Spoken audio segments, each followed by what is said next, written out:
敲啥敲呢？还敲啥敲啊？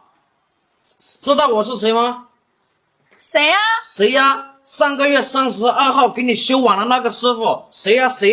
是你，呵呵，你还好意思来呢你？我还好意思来？你是不是投诉我了？对，就我投诉的。还好意思说你投诉的？主管直接给我扣了500块钱呢。才500呀？哎呦，我还以为要扣个800、1万的呢。你咋说话的呢？啊？扣你500真的算少的了。你自己干了什么事？你心里没数吗你？不是我干了啥事啊？我这人走得端行得正，每天就跟着修个碗啊。这修个碗啊，对，确定修碗是吧？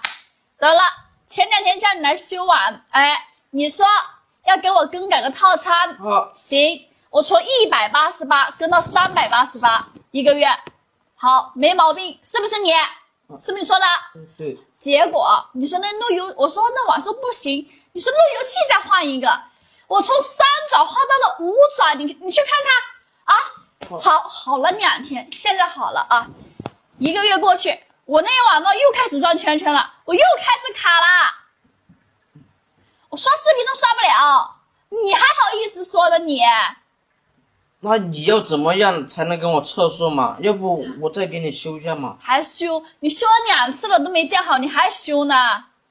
这次一定能修啊！你带我过去看一下，到时候你就给我测速了啊！你这次要再没修好，我跟你说，我还是一样的投诉。脾气还挺大呢。能脾气不大吗？啊，你让我花了有多少冤枉钱，你自己心里没数吗？路由器是这个吧？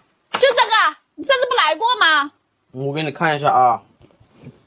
气得我肺都疼。呀，这灯光也是好的呀。灯亮的呀。这网线也是插好的。没坏呀。没坏。啊，对呀。没坏，我就问你，我那网速不好，你要是你说实在不行，怎么弄吧？网速不好是吧？哎呀，那要不这样吧？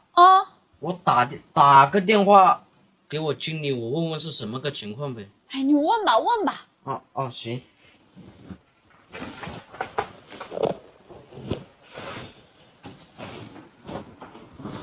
喂，王经理，我想问一下问题啊，我是那个维修部的小王。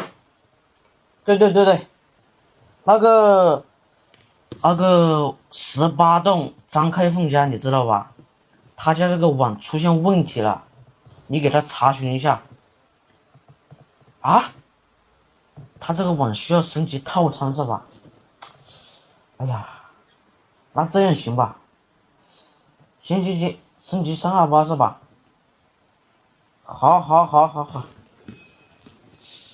我们经理刚刚说了，说你这个套餐还需要再升级一下，升级到3288。还升？哎，对，我从288升到328，还要升？不是，你刚才说，你姓王？对啊，我姓王啊，怎么了？我想想，你是不是叫王铁蛋？你查我户口啊？我什么查你户口？你老爸是不是叫王蛋蛋？哎，对，是你爸爸？就是我爸。我跟你说，咱俩还认识来着呢。认识啊？我们在那个寡妇村隔壁街那个单身街，还记得吗？32号，你家是不是住在那？你是不是那个翠花呀？我叫王翠花。哎呀，这么多年不见，咋这么瘦了呀？我都不认识了。我跟你说，我之前200多斤呢，我现在天天吃那个青菜萝卜，瘦下来了。原来是老乡都认识呀。你试试，你看，咱都是老乡。那这样吧，其实你这个也不用升级了。不升级？对，他这个路由器是好的，其实。那我请吃个饭吧。这行，那我先去洗个澡啊。